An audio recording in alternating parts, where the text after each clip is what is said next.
Jadi aku nak isi minyak. So sekejap, sebelum tu kita tengok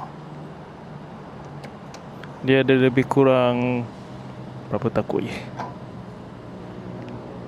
Dah merah dah aku. Dah merah dah, tapi tak berklip lagi. Jom kita isi.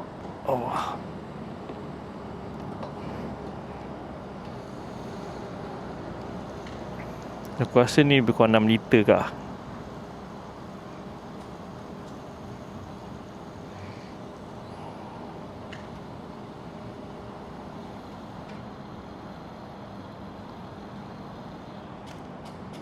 Okay, penuh.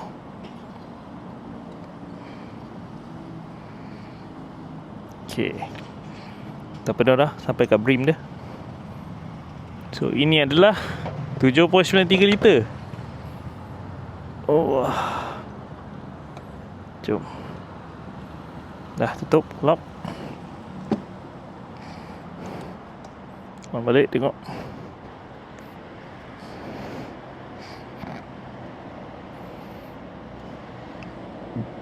Penuh dah.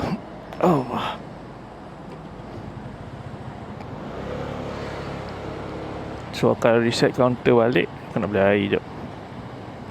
Reset trip. Information.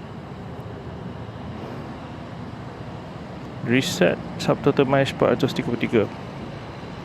Okay, dah.